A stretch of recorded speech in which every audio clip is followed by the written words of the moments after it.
Natalie Monroe stood at gate A17 with her spine straight as steel and her chin tilted. Just enough to suggest she was a woman not to be trifled with. The kind of woman who entered boardrooms and turned power structures upside down. A woman who had walked through storms without flinching. Who had built Monarch Global from a kitchen table dream into a billion-dollar reality that sprawled across industries: logistics, aviation, contracting, international real estate, and high-end tech.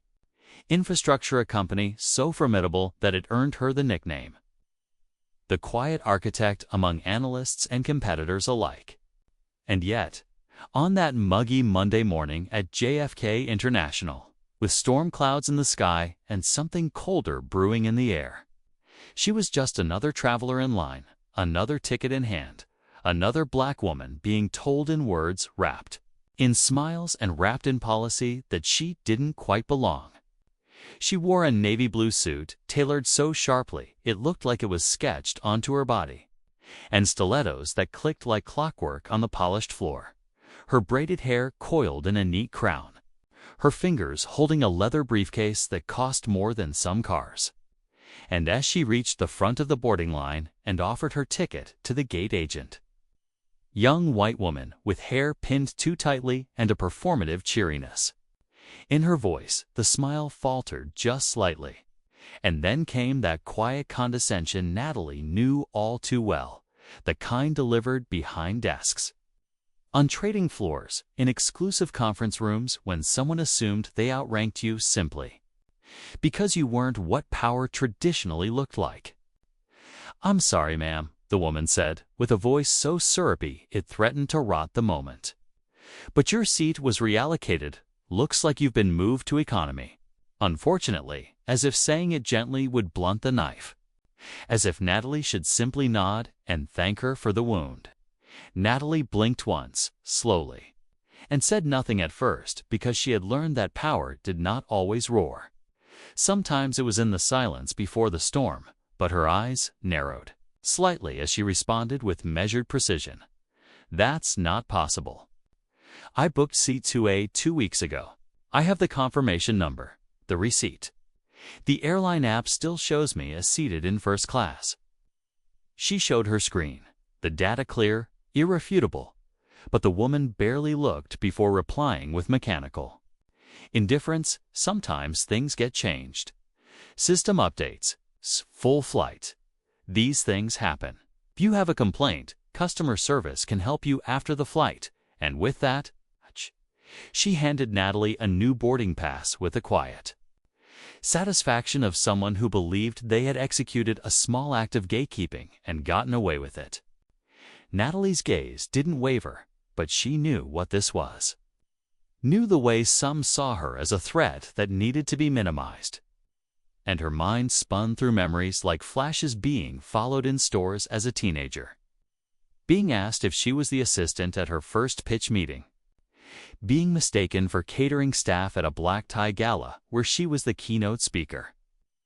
Always being underestimated. Always being asked to prove her worth twice, 3 times, 10 times over, and even now, with a multi-million-dollar portfolio in her handbag and a global reputation that made Fortune magazine's top 10 most powerful women in business list. She was being told without words that she was out of place in the very space she had bought into with hard-earned currency. Murmurs rose behind her in the boarding line, and she could feel some impatient, some curious, one voice clearly amused, muttering, "Maybe she doesn't look like she belongs up there." Spoken by a white man in a golf pullover and loafers, who chuckled as if he had said something clever, not cruel. As if his privilege gave him the right to assess another human's value based on appearances alone. Natalie didn't flinch, but something settled deep in her gut, not pain, not anger, but a familiar, ancestral steadiness. The kind her grandmother called the silence before a clap back from God. So she took the economy pass, nodded once, walked calmly down the jet bridge like a queen descending into a rival court, and slid into the cramped middle seat of row 14, without complaint, without spectacle. because she knew that what she was about to do didn't require noise, it required calculation. As passengers shuffled in around her, oblivious or indifferent, Natalie adjusted her seatbelt, pulled out her tablet, opened her notes app, and typed just 3 words: initiate priority escalation, a command known only to her most trusted executive team and a handful of high-clearance aviation liaisons. The command wasn't just a passive report, it was an alert, one that triggered multiple systems: contract review queues, compliance audits, social tracking escalation, and customer behavior logs tied to federal diversity protocols. Natalie didn't believe in revenge, but she believed in accountability. And she knew that systemic disrespect required systemic consequences. She wasn't going to scream or demand or rant. She was going to press the one button no one saw coming: power. The quiet kind, the institutional kind, the kind that made entire airlines rethink policy, that made CEOs interrupt board meetings, that made investors call emergency sessions. As the cabin door closed and the engines rumbled to life, Natalie stared ahead, poised, unmoving. Her thoughts already 10 steps ahead. She had seen too much, built too much, fought too hard to be pushed back without pushing back smartly. She thought of every black woman in every industry who had been told not today, or not you, or not in this space. And she felt their presence like armor around her as the plane lifted into the sky. This wasn't just about a seat, which about what the seat represented: recognition, access, dignity, earned status, and she knew that the next time someone tried to downgrade her because of how she looked, they'd think twice, because by the time this flight landed, they'd remember her name, her face, her brand, and the consequence of misjudging a woman who had the world at her fingertips and the will to change it with one quiet call. At 30,000 feet above the Atlantic, the aircraft hummed with the usual white noise of a morning flight. Seatbelt signs dimmed. Flight attendants wheeled carts of indifferent coffee and plastic-wrapped snacks through narrow aisles, and the man beside Natalie was already snoring, oblivious to the tectonic shift underway in the digital underworld of aviation contracts and corporate panic. But Natalie Monroe, seated in 14B with the poise of royalty, exiled among commoners, barely moved as she watched her screen refresh and the network she'd quietly constructed over years began to activate. The priority escalation command she had triggered wasn't a dramatized tantrum. It was a surgical strike embedded in legal contracts her company held with over 9 international airlines, including this one Scanova Air, one of the many who depended on Monarch Global for systems integration, fleet data analytics, customer compliance automation, and a variety of enterprise tools so woven into their infrastructure that even a 30-minute outage could ripple into flight cancellations, insurance violations, and federal audit triggers. Her VP of Compliance, Jordan Klein, got the encrypted ping within 60 seconds of her command.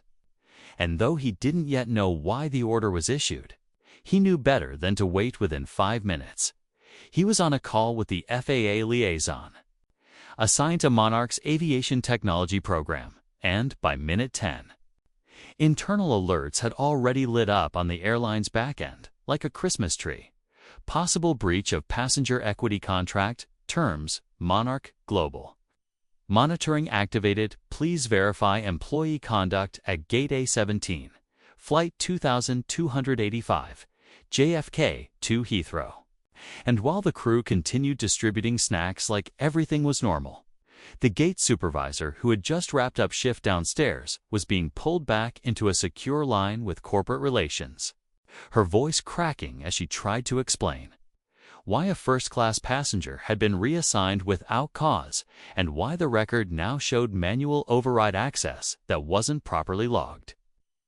And before she could offer a halfway coherent excuse, she was already being told by legal to step back, to say nothing, to expect internal review, and that phrase all airline employees feared most: hold pending termination.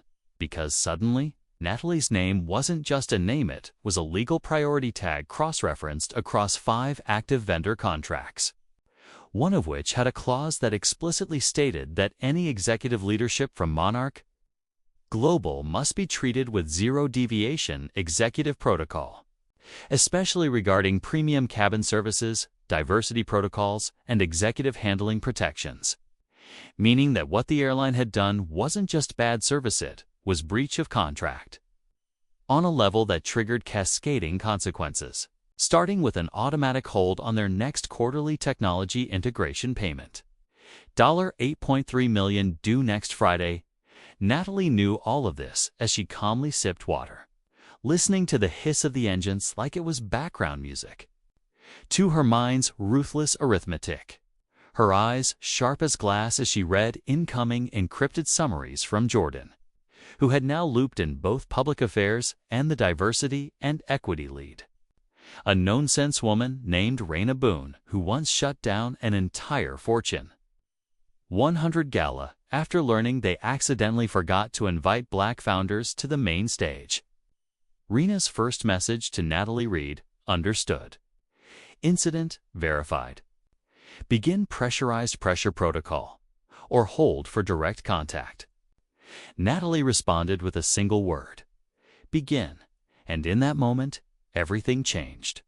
15 minutes after takeoff, a flurry of alerts hit the desks of Skynova's C-suite execs, most of whom were in a quarterly board meeting in Geneva, and suddenly the CEO, a polished Danish man named Rasmus Velt, was being handed a printout by his chief of strategy with trembling hands.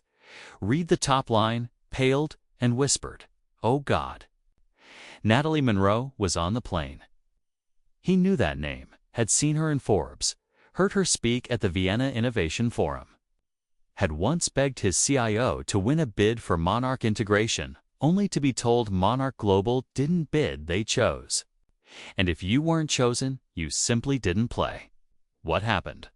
He barked, and the strategy chief explained in broken phrases: gate agent override, reassigned to economy, possible profiling, breach clause triggered, and Rasmus slammed his hand on the table, startling everyone, and immediately ordered a level red compliance audit on the JFK crew, a live reroute of all relevant customer service calls to the European legal team, and an urgent call placed to Natalie Monroe's private executive line, which went unanswered because Natalie, in seat 14B, wasn't in the mood for apologies. Not before they felt the weight of every assumption they had made when they looked at her and saw a body that didn't belong. Not power that shaped markets, not brilliance forged in sleepless nights and investor battles, not a woman who had rewritten the very rules they now found themselves crushed beneath. The flight attendants noticed something odd when the service app froze, when their handheld scanners stopped working mid-dial, when the flight's connectivity server began to reboot unexpectedly. Because quietly, Monarch's diagnostic system had also begun a test probe of the aircraft's outdated customer routing software, system Natalie's team had flagged 2 years prior as being prone to bias-coded data management, a system the airline had promised to upgrade, but never did. And now, with Natalie on board, that lapse had a name, a face, and legal teeth. She knew how to play the long game. But this wasn't about revenge, this was about consequences. And as the man beside her finally woke up and offered an awkward grunt of a greeting, Natalie merely nodded and returned her attention to her screen, where Jordan had just uploaded a real-time dashboard showing employee chatter in the airline's Slack channel already. Messages were flying. "Does anyone know what we did to Monarch? They're freezing our CRM server. Why? Who's Monroe?" And the answer was coming, faster than they were ready. Because by the time they crossed into European airspace, 3 journalists who regularly covered corporate equity stories had received encrypted tips from Raina's press contact. Senior Black executive forcibly downgraded despite premium ticket global. Supplier contract now under review. Sources say airline may face breach of ethics penalty, and one of those journalists had already drafted a headline that would shake LinkedIn before wheels even touched the runway. Self-made black billionaire humiliated mid-flight sources say airline may lose eight-figure contract. A headline that, even unfinished, was about to explode across every terminal where CEOs scrolled in first class, assuming stories like that didn't apply to them. Back in row 14, Natalie adjusted her watch, calm as ever, her heartbeat steady, her posture regal. And though the cabin crew had started acting strangely, pausing, whispering, scanning the rows nervously, she didn't acknowledge them. Not until they knew that the mistake they made wasn't just moving her to economy. It was assuming she wouldn't have the reach, the command, the grace to smile silently while rearranging the entire air beneath their feet. This wasn't about rage, was about restoration. And Natalie, even with the hum of turbulence outside, was already thinking several moves ahead. She would land, let them stumble over themselves with apologies, let them offer upgrades and champagne and policy reviews, but what she wanted was never luxury. It was justice, and the reckoning had only just begun. The wheels hadn't even kissed the tarmac at Heathrow when the damage had already begun to fracture the foundation of Skynova's carefully polished facade on the surface. It was still a sleek European airline with shiny branding, a strong market position, and a reputation for global sophistication. But behind the scenes, it had become a boardroom battlefield littered with shattered protocols, panic-triggered emails, executives speed-dialing PR firms and scrambling to find a version of the truth they could spin into a press release before the headlines overtook them. And at the center of that storm was Natalie Monroe, seated calmly in 14B as the aircraft taxied, her expression unreadable to the nervous flight attendants who now hovered around the cabin like children who knew they'd broken something they couldn't fix. While the captain, still unaware of the firestorm waiting at the gate, mumbled something about an unusually warm welcome from Heathrow ground crew, which in reality meant that 3 members of the airline's London executive team had driven directly onto the tarmac in black Range Rovers, escorted by legal advisors and PR handlers who were already drafting apology statements on tablets, their eyes darting to the secure information feed showing real-time spikes in social media engagement, keyword alerts tied to monarch, global, and racial profiling, and one damning headline already shared 50,000 times across LinkedIn and X: Black CEO stripped of first-class seat monarch, global halts $80 million contract. Calls for urgent equity review. But Natalie didn't flinch, didn't scroll, didn't react, because she wasn't there to gloat or collapse into indignation. She was precision personified, and as the plane docked and the seatbelt light blinked off, she stood with the stillness of someone who had already won, collecting her small carry-on while the same flight attendant who had earlier ignored her presence now tripped over her own voice to say, "Ms. Monroe, if there's anything I can do, too," but Natalie just nodded with the faintest smile. A quiet permission to let the woman drown in her own awkwardness before stepping into the aisle and walking toward the front where the gate crew had gathered, all of them visibly sweating beneath their uniforms. One of them a regional director named Eliza Mayer, clutching a sleek tablet with an open, digital apology letter addressed to Ms. Natalie Monroe, CEO and founder, Monarch Global. Subject line: Immediate remediation request, executive mistreatment. On flight 2285. But Natalie passed them without pausing, her heels clicking softly across the jet bridge, as security personnel and VIP handlers trailed a few respectful paces behind. And outside, a car-weighted engine running, tinted windows shielding the press frenzy forming at the arrival gates. Because while Skynova had tried to bury the incident under promises of internal review, they had underestimated 2 things: the speed of truth in the hands of a tech magnate and the collective rage of every black traveler, professional woman, an executive of color who had ever been told "you don't belong here" when they were holding the damn ticket. The credentials, the C-tanned, Now Natalie was their voice, not by shouting, but by orchestrating a silent reckoning so elegant that by the time the airline tried to course correct, the damage had already gone global. Inside Skynova headquarters in Copenhagen, the CEO Rasmus Velt was red-faced and pacing in front of a live compliance dashboard where dozens of red alerts pulsed like warning beacons, each one tied to contract violations, day violations, and server disruptions initiated by Monarch Systems as part of their proprietary audit tool, a legal feature Natalie had insisted on during initial vendor discussions, one that allowed her company to simulate response degradation when diversity clauses were breached. And now Skynova's customer portals were being throttled, not shut down, but slowed just enough to alert every major investor and IT manager that something was wrong. That something serious was unraveling beneath the codand when Monarch's Global Comms team published a carefully worded statement just before noon London time. Our CEO, Natalie Monroe, was subject to discriminatory reclassification on Flight 2285 as an equity-first company. We are reevaluating all vendor relationships that fail to uphold executive respect and racial equity. Effective immediately, we have paused all collaborative systems with Skynova Airlines until satisfactory remediation is reached. It was like lighting a match in a fireworks factory, and suddenly, Twitter feeds exploded with calls for boycotts. Diversity advocates began tagging Skynova sponsors.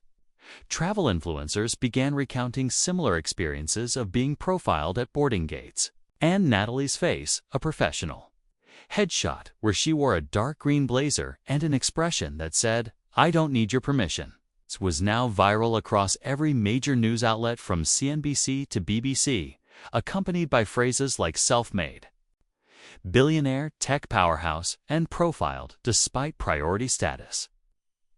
As dozens of high-level executives who had once dismissed day clauses as symbolic now realized those clauses had teeth and behind the scenes, Skynova's legal team scrambled to contain the breach, proposing rushed settlements, free flights, and PR scripts for their staff to memorize. But Natalie wasn't accepting calls, wasn't replying to offers, wasn't showing up for the circus. Because she didn't want a free seat, she wanted transformation. And that meant letting them twist under the spotlight they had never expected to be cast from a single downgraded passenger.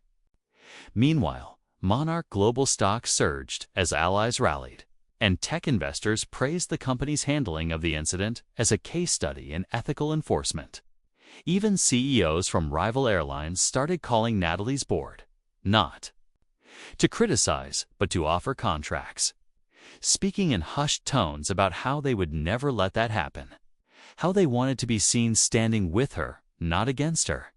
And yet, Natalie remained quiet, calculating, measured, not because she was unsure, but because she understood that real power doesn't rush, it watches, waits, and then moves in full force. As her car pulled up to a glass tower in London's financial district, she stepped out wearing the same black dress from the flight, unfazed, composed, and walked into a boardroom where members of Monarch's European leadership team were waiting not for a meeting, but for orders, and she gave them calmly. Prepare transition documents.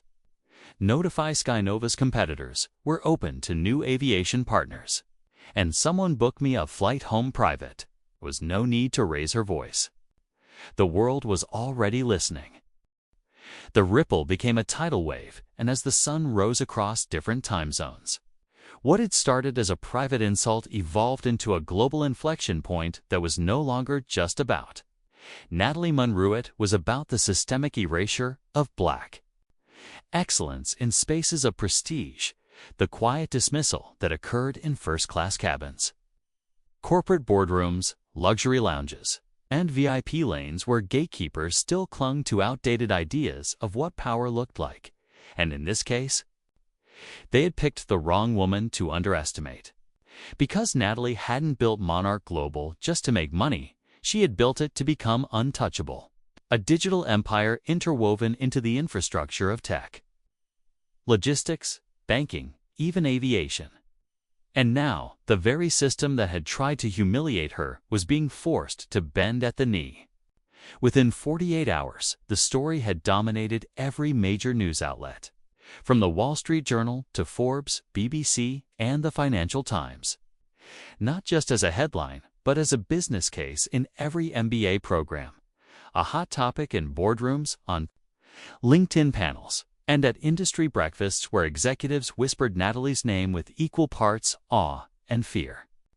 And while Skynova's crisis PR team tried to manage the chaos with tweets, statements, and a panicked press conference featuring their CEO awkwardly citing staff misunderstanding, none of it stopped the flood. They lost 4 major corporate contracts. Their stock dipped 23% in 2 days.